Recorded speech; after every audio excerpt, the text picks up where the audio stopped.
Hello বন্ধুরা, কেমন আছো সবাই? আশা করছি সকলে ভালো আছো।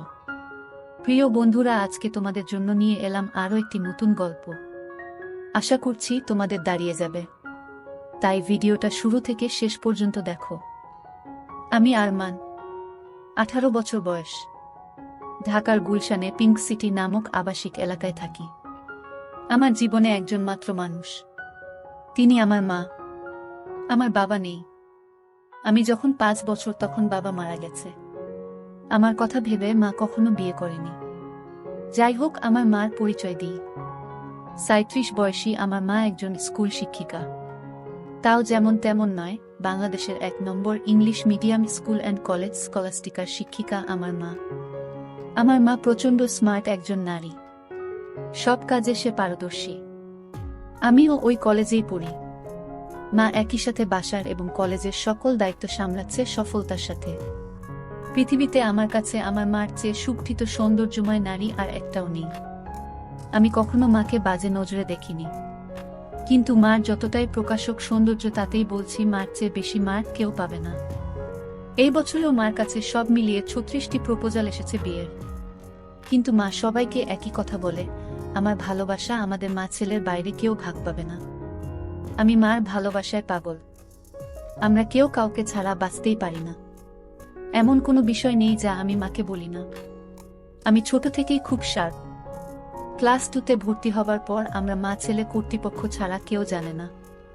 কখনো আমরাও এমন আচরণ করি না যে কেউ বুঝবে। এটা মা আর আমি প্ল্যান করে করেছি। আমাদের খুব মজা লাগে। মাকে এখনো দেখতে 25-26 বছর বয়সী মনে হয়। মা সবসময় 3 পিচ পরে, তবে তা হাতা কাটা বা ফুল হাতা এক এক সময় এক এক রকম হয়, তবে খুব টাইট নয়। এতেই মাকে দেখে যে কোনো পুরুষ পাগল হতে বাধ্য। মা প্রতিদিন আমাকে নিজেই গাড়িতে করে কলেজে নিয়ে যায়। আমাদের একটা হোয়াইট স্কোডা আছে। মা নিজেই ড্রাইভ করে। মা বাসায় কাজ করার সময় ওড়না কোমরে বেঁধে কাজ করে। আমাদের ঘটনা শুরু হয় ছিমছাম ভাবে এবং পুরো প্রাকৃতিক উপায়ে ও অ্যাক্সিডেন্টালি। একদিন আমি একটা পড়া বোঝার জন্য মার রুমে ঢুকলাম। রুমে ঢুকেই আমি ও মা সামনাসামনি ও দুজনেই হয়ে গেলাম।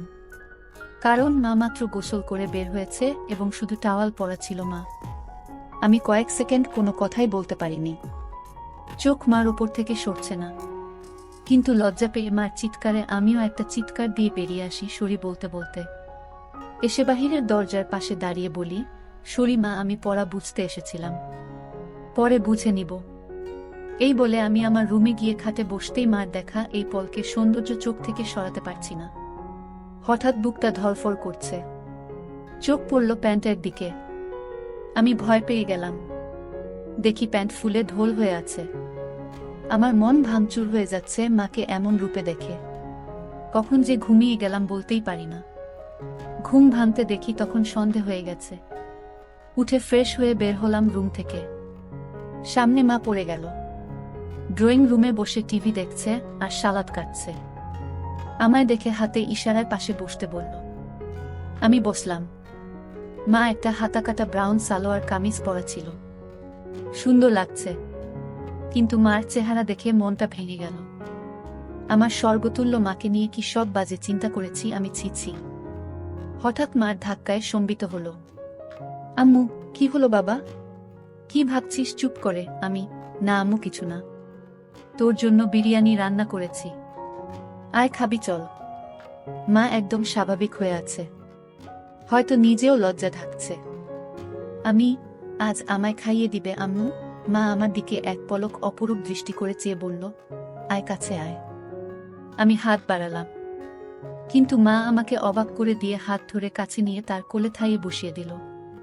আমি বুঝতে পারছি না হঠাৎ এমন করলো কেন। কারণ বড় হয়েছি বলে হয়তো এতদিন এমন কোলে নেয়নি, এজন্য অবাক লাগছে। আম্মু, জানিস বাবা, তোকে নিয়ে আমার অনেক স্বপ্ন। আমি জানি মা, আমি বড় মানুষ হয়ে দেখাবো। আম্মু, তুই বুঝছিস না। আমি চাই না তুই টাকা পয়সা কামানোর জন্য জীবন পানসে করিস। আমি মানে? আম্মু মানে হলো কখনো টাকার পিছনে না ছুটে খুশি থাকতে চেষ্টা করবি। টাকা এমনি আসবে। আমি, ও আচ্ছা। মা আমাকে খাইয়ে দিল। এমন মাসুম মার প্রতি রাতে কি না কি ভেবেছি আমি, ছি ভেবেই খারাপ লাগছে।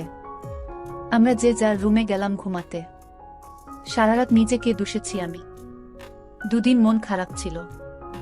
এর মাঝে একদিন কলেজে যাওয়ার সময় মা বলল, কোনো কারণে কি মন খারাপ তোর? আমি, না মা। মা আর কিছু বলল না। পরদিন আমার ক্লাস ছিল না। মা গেল। হঠাৎ ফোন করল মা। আম্মু, গোসল করে তাড়াহুড়ায় আমার কাপড় মেলতে ভুলে গেছি, একটু নেড়ে দে প্লিজ। আমি, আচ্ছা মা। আমি মার রুমে গেলাম। গিয়ে বালতি নিয়ে ছাদে যাই। নাড়তে গিয়ে প্রথমে ছিল কামিজ, তারপর সালোয়ার, এরপরে বাকিগুলোও দেখি। দেখে আমার বুক ধরফর করতে লাগে। দেখলেই বোঝা যাচ্ছে এটা নামিদামি ব্র্যান্ডের। হাতে তুলতে হাত কাঁপছিল। আর কি সুন্দর ঘ্রাণ ওগুলো থেকে, কি বলবো। আমি হতবিহ্বল হয়ে গেলাম। কারণ পৃথিবীতে 700 মিলিয়নে একজনের ভাগ্যক্রমে একই সাইজের হয়, আর তা আমার মার ভেবেই মাথা নষ্ট হয়ে গেল। পাগল হয়ে যাব মনে হয় এমন দশা। আমি কোনোমতে ওগুলো একটা সাইডে নেড়ে দিলাম যেন বাহিরে কার চোখে না পড়ে। দৌড়ে রুমে এসে পড়ি। ইচ্ছা করছিল একটাবার হাত দিয়ে শান্তি করি, কিন্তু এর ভয়াবহতা বিশাল বলে নিজেকে সামাল দিই। এরপর ইন্টারনেটে দেখতে লাগলাম এসব চিন্তা নিয়ে। দেখি অসাধারণ বিষয়। স্বামী মারা গেলে ছেলেই মায়ের দায়িত্ব নিবে এবং সব খেয়াল রাখবে, তা শারীরিক মানসিক সব হতে পারে, এটা বেদে লেখা। নারী অন্য কোনো দেহের সাথে জড়াতে না চাইলে বাসনা পূরণ করা সন্তানের দায়িত্ব। আমি কি করব বুঝতে পারছি না। এসব ভাবতে ভাবতে ঘুমিয়ে গেলাম। উঠলাম মার ডাকে। দেখি মা সামনে দাঁড়ানো। বসলো বিছানায় ও আমার মাথায় হাত বুলিয়ে বলল, ঘুম হলো সোনা, আয় খাবি আয়। আমি উঠে গেলাম ডাইনিং রুমে। মা চা বিস্কিট এনে বলল, চল ছাদে বসি। আমরা ছাদে বসলাম। গিয়ে মা কাপড় দেখে বলল, আমি আজ ভুলেই গেছিলাম। এই রে আমার ওই কাপড়গুলো কোথায়? আজ কি ধুইনি নাকি? আমি, না মা, ওই পিছনে আছে। এমনভাবে বলল যেন ছেলের সামনে এগুলো কোনো বিষয় না। মা সব কাপড় তুলে হাতে নিল। আম্মু, গরমের ছুটিতে দিয়ে দিল। বলো কোথায় যাবে ঘুরতে? আমি, আমরা তো বাসায় সময় কাটাই না, চলো এই ছুটি বাসায় নিজেদের সময় দিই। মা অপলক তাকিয়ে আছে আমার দিকে। আমি, কি মা? ভুল বলেছি। মা আমার গালে হাত বুলিয়ে বলল, কোনো ভুল বলিসনি সোনা, তুই অনেক বড় হয়ে গেছিস বাবা। Love you baby. বলেই মা আমায় জড়িয়ে ধরল। এটা অবশ্য সব সময় হয়, কিন্তু আজ ভিন্ন একটা ঘ্রাণ আসছে মার গায়ে। এটা মমতা আর কি একটা ভিন্নতা বুঝলাম না।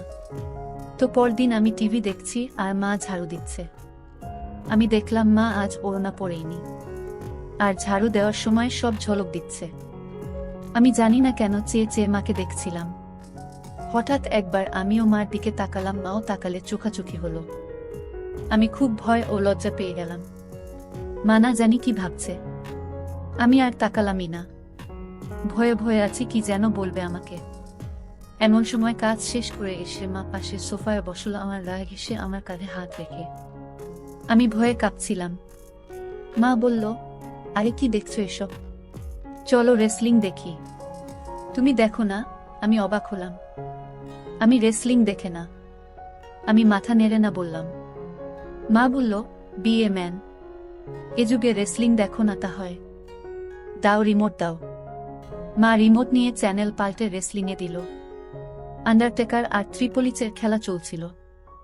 মা এত মজা করে দেখছিল যে আমিও কেমন ঘুলে মিলে গেলাম। হঠাৎ করে আমায় বলল, তোমার কাকে পছন্দ? আমি তো দেখি না। কিন্তু আন্ডারটেকার। আম্মু, এই তো আমার ছেলে। সে খুব জোশ। আমি তো হয়ে গেলাম। মার প্রতি একটা কৌতূহল হলো। মাঝে এনিবি ও মার্গারেটের লাইভ হবে এটা বিজ্ঞাপন দিল। আমি মনে করেছি হয়তো মেয়েদের খেলা দেখবে না আমি সামনে থাকায়, কারণ মেয়ে খেলে ছোট কাপড় পরে। কিন্তু মা আমায় অবাক করে দিয়ে আরো গা ঘেঁষে বসে বলল, এবার মজা হবে। বলেই জুস আর পপকর্ন নিয়ে এলো।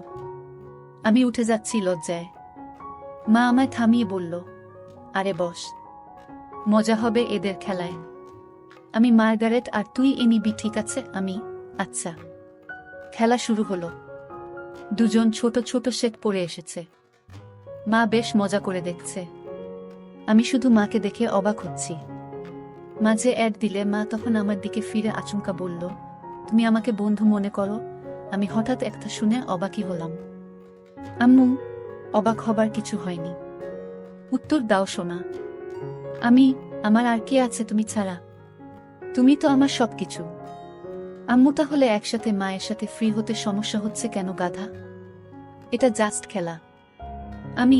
আসলে ওরা ছোট কাপড় পরা, তাই মা ছেলে একসাথে এসব দেখা, এজন্য লজ্জা লাগছে। মা হাসতে হাসতে শেষ। আম্মু, আরে বোকা ছেলে, আমি না তোর মা। লজ্জা কিসের আমার সাথে? এগুলো অনেক আগের মূর্খ সমাজে চলত, এখন না। শোনো, আমরা মা ছেলে ছাড়া আর কেউ নেই আমাদের জীবনে। আমরা চিল করব না তো কে করবে বলো? আম্মু, আমরা একসাথে এগুলো দেখলে কিছু হয় না। আর এগুলো পড়ার জন্য এমন লজ্জা কেন? তুই পড়িস না নাকি? আম্মু, আমিও তো পড়ি, তাতে কি হয়েছে? এসব উলটপালট কথা বলবি না। পোশাক কখনো মানুষের স্বভাব থাকে না। মনে বিষ নিয়ে যদি বুরখা পরে ঘোরা হয়, তাহলে বুরখা পরার কোনো মানে নেই। এটা মাথায় রাখবি। আমি মাথা নাড়লাম। এরপর খেলা শুরু হলে দেখা শুরু হলো আমাদের। হঠাৎ মা বলল, চল বাজি হবে, আয় দেখি কে জিতে। আজ মার্গারেট জিতবে। আমিও আর লজ্জা না পেয়ে মাকে সঙ্গ দিলাম। আমরা রক্তহীন করা খেলায় শেষে আমিই জিতে গেলাম। পুরো 5,000 টাকা জিতলাম আমি। কিন্তু মা একটুও মন ভারী করল না। বেশ টাকা আয় হলো। মাঝে মাঝে এমন হলে বড়লোক হয়ে যাব। আম্মু, তা তো হবেই। তবে জিতলি, কি খাওয়াবি বল? তুমি কি খাবে আম্মু? তোকে খাবো। আম্মু, আরে বোকা, এমনি বললাম। আচ্ছা, আমি ঘেমে গেছি, যাই গোসল করে আসি। মা গোসল করতে গেল। আমি টিভি দেখছি। হঠাৎ শব্দ মার গলার। আমি দৌড়ে যাই মার রুমে। গিয়ে আবার হয়ে গেলাম। আজ সেদিনের মতো নয়, কিন্তু আজ মাকে সম্পূর্ণ ভিন্নতর দেখলাম। আমি হা করে তাকিয়ে আছি। আম্মু, কিরে কি দেখিস? অবাক হয়েছিস না? আমি মাথা নেড়ে হা বলি। কিন্তু এত টাইট যে আম্মু? ও তুই টাইটের কথা বলছিস? আমি বলছি, এটা আমার অনেক আগের জামা। এই জামার বয়স তোর চেয়ে 2 বছর বেশি। কি বলছো এগুলো? ওয়াও আম্মু, হ্যাঁ ওয়াও। সুন্দর না? নাকি খারাপ লাগছে? খারাপ লাগে তোমার ভূত। একদম পরি লাগে আমার মাকে। আম্মু, কিন্তু আসলেই অনেকদিন বলে টাইট হয়ে গেছে, কেমন যেন লাগছে। যদি কিছু মনে না করো একটা কথা বলি মা? হ্যাঁ বল। তোমাকে টাইট ড্রেসেই ভালো লাগে কেন? যে সবসময় আলখাল্লা পরে থাকো বুঝি না? মডার্ন যুগের এত ভাষণ আমাকে দাও আর নিজে সেকেলে। মনেই হয় না ইংলিশ মিডিয়ামের টিচার তুমি। আম্মু, হা, আমার বদমাইশ ছেলে, আয় বুকে আয়। ইদানিং তুমি চেঞ্জ হয়ে যাচ্ছ যে, খুব আদর সোহাগ করছো যে। মা আমায় ছেড়ে দিয়ে মুখটা মলিন করে বাথরুমে চলে গেল। আমিতে ভয় পেয়ে গেলাম। কি বলতে কি বলে দিলাম। একটু পরে মা আবার আলখাল্লা পরে হাতে ওই জামাটা এনে আলমারিতে রেখে ধপাস করে বন্ধ করে নিচে কিচেনে চলে গেল। আমি কি বলবো বুঝতে পারছি না। আমিও পিছনে গেলাম। বললাম, মা রাগ করেছ? সরি মা, আর এমন বলবো না। মা কথাই বলছে না। আমি পিছনে ঘুরছি, কিন্তু মা পাত্তাই দিচ্ছে না, শুধু চোখে পানি ভরে কাজ করছে। কিচেনের জিনিসে রাগ ঝাড়ছে। টেবিলে খাবার দিয়ে মা উপরে যাচ্ছে। তখনই আমি মার পায়ে পড়লাম ও বললাম, আর কখনো এমন বলবো না মা, ক্ষমা করে দাও। কেঁদো না মা, তুমি ছাড়া আমার আর কে আছে বলো? মা কেঁদে দিয়ে আমায় জড়িয়ে ধরে বলল, আমিও তো তাই বলছি। তুই ছাড়া আমার আর কে আছে? তোকে আদর সোহাগ করবো না গো কাকে করবো? তুই তো আমার সবরে পাগল। সরি, আর হবে না মা। আম্মু, আমি সবসময় তোকে ভালোবাসি বোকা। আর এমন বলিস না। আমাকে প্লিজ একা করে দিস না তোর বাবার মতো। আমি, না মা, আমি তোমার সব কথা শুনবো ও মেনে চলবো। আমারও সব কথা মানতে হবে তাহলে? মা মুচকি হেসে চোখ মুছে বলল, তাহলে ওই ড্রেস পরে এসো আর আমাকে খাইয়ে দাও। মার মুখে উজ্জ্বল হাসি। মা রুমে গিয়ে মিনিটে চলে এলো ওই ড্রেস পরে। আমি বললাম, তোমায় একদম ক্লাস 10-এর মেয়ে মনে হয় মা, যে কোনো কাপড়েই বোঝাই যায় না তোমার বয়স 37। মা মুচকি হেসে আমায় নিয়ে বসে খাওয়ালো। তারপর আমরা যে যার রুমে গিয়ে ঘুমালাম। এভাবে মা আর আমি আর কিছু না করে ছুটি শেষ করলাম। ছুটির পরে আমাদের কলেজে একটা সাংস্কৃতিক অনুষ্ঠান হয়। সবাই নাম দেয়, আমিও নাম দিই গানে। আমরা পারফর্ম করি, অনেকেই অনেক রকম করে। মেয়েরাও পারফর্ম করে ড্যান্সে। হঠাৎ একটা ড্যান্স চালু হয়। দেখলাম কয়েকজন মাঝবয়সী নারী ঘোমটাস দিয়ে স্টেজে উঠল। এরপর গান চালু হতেই ঘোমটা খুললে আমি আকাশ থেকে পড়লাম। মা লিডিং ড্যান্সার আর মারাত্মক লাগছে তাকে। মা একটা হলুদ শাড়ি পরেছে যা মারাঠি স্টাইলে বাঁধা ও নাভি বরাবর। এতেই সবার হৃদস্পন্দন বাড়িয়ে দিল। সবাই হুররে করে অনুষ্ঠান শেষ করল। আমি আমার মা এত সুন্দর নাচে তা জানতাম না। ছেলেরা সবাই তো বলছেই, সাথে মেয়েরাও বলছে ম্যাম খুব হট। আমার খুব গর্ব হলো এটা শুনে। আমরা বাসায় গিয়ে আমি মার সাথে কথা বলছি না। মা তা দেখে বলল, কি হয়েছে আমার প্রাণ ভোমরা? আমি, আবার প্রাণ ভোমরা বলছে? কখনো তো বলনি নাচতে পারো। আমাকে তো কখনো নাচ করে দেখাওনি। মা আমার কাছে সোফায় বসে গা ঘেঁষে বলল, এই যে মশাই, আপনাকে সারপ্রাইজ দিতেই বলিনি আগে। এখন আপনিও তো অবাক হলেন তাই না? আপনার জন্য এত কিছু করলাম আর আপনি যদি মন খারাপ করে থাকেন তাহলে হয়। সরি। আমি, আচ্ছা ঠিক আছে। তুমি এত সুন্দর নাচতে পারো আমি জানতামই না। আর কি ড্রেস পরেছ তুমি ওখানে, আমি অবাক। কখনো তো এমন খোলামেলা পোশাকে দেখিনি। আম্মু, খোলামেলা কই? এত মারাঠি স্টাইল। আর খোলামেলা কি বলছো? আমাকে কি খুব খারাপ লাগছিল? আমি, নাউজুবিল্লাহ। তোমাকে আর খারাপ লাগবে তা অসম্ভব। পৃথিবীর সবচেয়ে সুন্দর নারী আমার মা, আর তাকে খারাপ লাগবে? তোমায় মারাত্মক লেগেছে মা। মা আমার গাল ধরে বলল, থ্যাংক ইউ। আম্মু, মা একটা কথা বলি? আম্মু, হ্যাঁ বল। আমি, আমাকেও একদিন নেচে দেখাবে প্লিজ? আম্মু, তুই আমার নাচ দেখবি? ভালো লেগেছে আমি খুব। আমি ভাবতেও পারিনি এত সুন্দর নাচ তুমি। আজ সবাই তোমার প্রশংসা করছিল। প্লিজ মা, দেখাবে বলো না? আম্মু, অবশ্যই দেখাবো সোনা। আমার পৃথিবী তুই। আর তোকে খুশি করতে সব করতে পারবো। বল কি ড্যান্স দেখবি? আমি, যেই কস্টিউম আছে তার বিচারেই যা ইচ্ছা তোমার। আম্মু, আচ্ছা তুই বস, আমি আসছি। বলে মা পালালো রুমে। একটু পরে এসে আমায় পুরো চমকে দিল। মা একটা শাড়ি পরেছে যা ট্রান্সপারেন্ট মেরুন রঙের, ফলে সব উদীয়মান। দেখে আমি সোফা থেকে দাঁড়িয়ে যাই। মা আমায় এমন উঠতে দেখে বলল, এখন আমি তোর টিচার নই বোকা। দাঁড়াচ্ছিস কেন? আমি যেন কেন বলে দিলাম, তোমায় আজকে সত্যি অসাধারণ হট লাগছে মা। বলার পর খেয়াল হলো আমি কি বললাম। জিভ কেটে বললাম, ওফ সরি মা, আমার ভুল হয়ে গেছে, আর বলবো না এমন পচা কথা। মা আর চোখে একটা চাহনি দিয়ে বলল, আমি কি হইতো বলতো? আমি, আমার মা। আম্মু, তাহলে এমন কেন করছিস? মা নাকি তার সন্তানের কাছে সবচেয়ে সুন্দর হয়। তুইও তো বললি। তো প্রশংসা করতে এত দ্বিধা কিসের? আমি, ওই ভাষাটা বিব্রত তাই। আম্মু, চুপ করতো।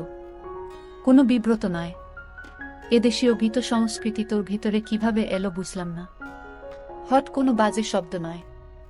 যাকে যা লাগে তাই বলা উচিত, বুঝেছিস? চাইলে আরো গভীর কিছু বলতে পারিস। আমি ভ্যাবলা হয়ে বললাম, হ্যাঁ, কিন্তু মাকে এসব চজাতীয় কথা বলা কি ঠিক? মা আমায় হাত ধরে সোফায় বসে বলল, আম্মু দেখ শোনা, আমি তোর মা। আমায় তুই যা খুশি বলতে পারিস। ভালো লাগলেও বলবি, খারাপ লাগলেও বলবি, তাতে কোনো সমস্যা নেই। এখন তুই যদি আসলে আমায় মা বলে আপন নাই বা ভাবিস, তাহলে আর আমার কি করার? স্বামীকে হারিয়ে একমাত্র সন্তানের সঙ্গ কপালে না জুটলে তো আর কিছু করার নেই। আমি বুঝলাম মা মনে মনে কষ্ট পাচ্ছে, আর প্রশংসা করায় মা আমায় বাধা দেয়নি। পশ্চিমা দেশের মতো মা আমায় স্বাধীনতা দিচ্ছে, ভালো তো এমনিতেই বাসে মা। তাই মার মন ভালো করতে বললাম, okay my dear loving mother, let's show me your best move. মা হেসে দিয়ে আমায় ধন্যবাদ আনতে কপালে হামি দিয়ে বলল, লাভ ইউ মাই ডিয়ার, তোর জন্যই বেঁচে আছি আমি। আমায় তুই বুঝিস বলেই আমি পরিণত মা। বল কোনো গানে নাচব? আমি কাটা লাগা সং। মা চোখ বড় করে বলল, নটি বয়। আমি হেরে যাওয়ার মতো মাথা নিচু করলাম। মা আমার থুতনি ধরে তুলে চোখে লাস্যময়ী হাসি এনে বলল, আমার ছেলে বলবে আর আমি মা হয়ে তা করব না, এটা হতে পারে? বলেই মা কাটা লাগা সং বাজিয়ে পৃথিবীর সকল সৌন্দর্য নিজের ওপর এনে নাচতে লাগলো। সে কি মুভ ও স্টাইলে নাচলো, কি বলবো। মনে হচ্ছিল যেন আমার গার্লফ্রেন্ড হলেও এমন ভঙ্গিতে নাচত না। পুরোপুরি বোল্ড লাগছে মাকে। আমি দাঁড়িয়ে হাততালি দিলাম ও মাকে গিয়ে সালাম করলাম। মা অবাক হয়ে গিয়ে বলল, কি ব্যাপার, সালাম কেন? আমি, কারণ তুমি আমায় এত ভালোবাস, আমায় এত বিশ্বাস করো তাই। এমন সাজে আমি কখনো ভাবিনি তোমায় দেখব, তাও আবার আমার অন্যায় আবদার রেখে এই বোল্ড সং ড্যান্স করলে। তোমার কি খারাপ লেগেছে মা? মা বলল, এজন্যই তোকে এত বেশি ভালোবাসি রে পাগল। তুই খুব মাসুমার, হনেস্ট আর খুবই কিউট। শোনো তাহলে, তুই আমার একমাত্র সন্তান আর একমাত্র সঙ্গী, যাকে নিয়ে আমার জীবন মরণ সব। তোর কাছে খারাপ লাগার কিছু নেই। আমি তোকে ভালোবাসি রে পাগল। আর এমন কেমন বলিস? এটা একদম স্বাভাবিক। আমি চুপ করে রইলাম। মা কয়েক সেকেন্ড আমার দিক তাকিয়ে থেকে বলল, আচ্ছা এখন গোসল করে আসি। মা চলে গেল। আমি আর পিছন দেখার কেমন মনোবল পাচ্ছি না। তবে 10 মিনিট পর হঠাৎ মার ডাক এলো। আমি মার রুমে যেতেই আবারও সেই মুহূর্ত সামনা করলাম।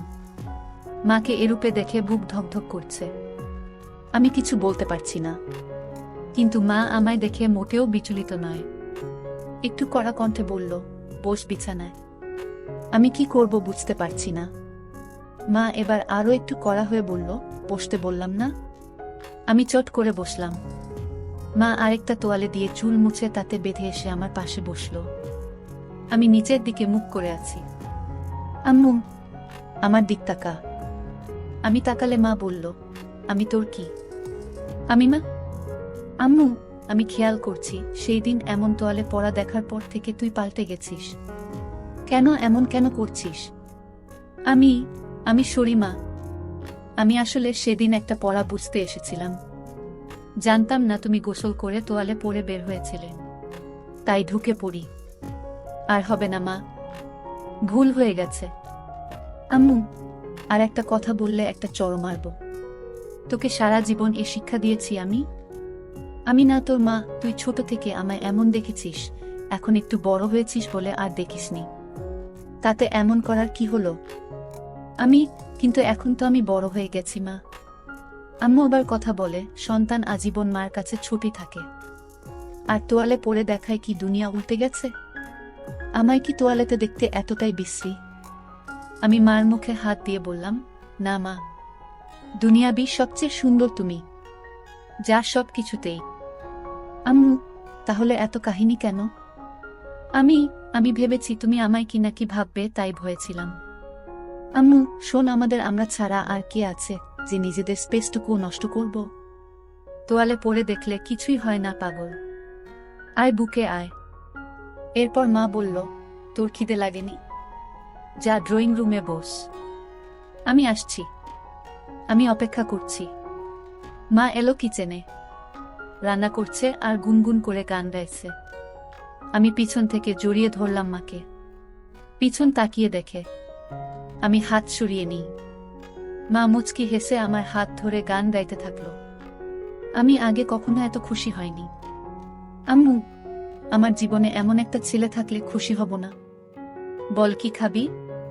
আমি স্যুপ। আম্মু আচ্ছা যা, টিভি দেখো। আমি আসছি স্যুপ নিয়ে। আমি বসে টিভি দেখছি। মা স্যুপ এনে আমায় খাইয়ে দিল, ও নিজেও খেল। আম্মু আচ্ছা, আমার কিছু শপিং করতাম, তুই থাক একটু বাসায়, আমি চলে আসবো তাড়াতাড়ি। মা শপিং করতে চলে গেল। এলো অনেকগুলো ব্যাগ নিয়ে। সব নিয়ে সোজা রুমে রেখে এলো। আমি, কি কিনলে? আম্মু, এমনি কিছু জিনিস।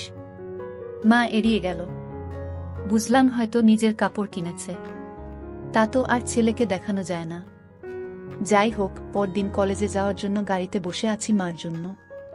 মা গেট লাগিয়ে যখন গাড়িতে এলো তখন আমি আকাশ থেকে পড়লাম। মা একটা হলুদ ট্রান্সপারেন্ট শাড়ি পরেছে ম্যাচিং ব্লাউজের সাথে। আমি আকাশ থেকে পড়লাম মাকে এমন রূপে দেখে। মা আমার চেয়ে থাকা দেখে বলল, কি হলো, এমন তাকিয়ে কেন আছিস? আমি, তুমি অনেক পাল্টে গেছো মা। মা মুচকি হেসে বলল, এটা কি তোর খারাপ লাগছে? আমি, আরে না না, আমার কাছে উল্টো ভালো লাগছে। মা চোখ কুঁচকে বলল, ভালোটা আবার কেন? আমিও চাই তুমি নিজের জীবন সাজাও, ভালো ও খুশি থাকো। পোশাকটা না হয় তারই শুরু। মার মুখে উজ্জ্বল গর্বের হাসি। I am proud of you baby. আমি, মিটু মম। আজকে অসাধারণ লাগছে মা। আম্মু, আমি ভাবছি এখন থেকে শাড়ি পরব। আমি, ভালো ডিসিশন। কিন্তু শুধু শাড়ি কেন? আম্মু, এমনি না হলে আর কি পরা যায় বলতো? আমি, আমাকে জিজ্ঞেস করছো? মা কাকের মতো আশেপাশে তাকিয়ে বলল, আর কাউকে দেখছিস গাড়িতে? আমি না মানে একজন মা তার ছেলে সন্তানের কাছে পোশাকের সিদ্ধান্ত চায় তাই বললাম। বাংলাদেশে এটা স্বাভাবিক নয়। আম্মু, আমার কাছে সবকিছু তুই, তাই আমার কমেন্ট তুই করবি। বল কেমন পড়ব? আমি, সত্যি ফ্র্যাঙ্কলি বলবো। আম্মু, এবার চড় খাবি? আমি, সরি। আম্মু, বল। আমি, a bit of western you know. মা আমার দিকে তাকিয়ে রইল কয়েক সেকেন্ড। মার এই রহস্যঘন তাকানো বুঝি না। আম্মু, ওয়েস্টার্ন। বলেই মা গাড়ি চালাতে লাগলো। কিছু দূর যাবার পর একটা ঝোপের কাছে গাড়ি দাঁড় করানো। আমি বুঝতে পারছিলাম মা কেন গাড়ি দাঁড় করিয়েছে। মা গরম গরম নিঃশ্বাস ফেলছিল আর হাতটা আমার নিচের দিকে বাড়িয়ে দিতে লাগলো। আমি বুঝতে পারছিলাম মা আর নিজেকে আটকে রাখতে পারছে না। নিজের ছেলের সাথে সেই নিষিদ্ধ কাজটা করতে চাচ্ছিল।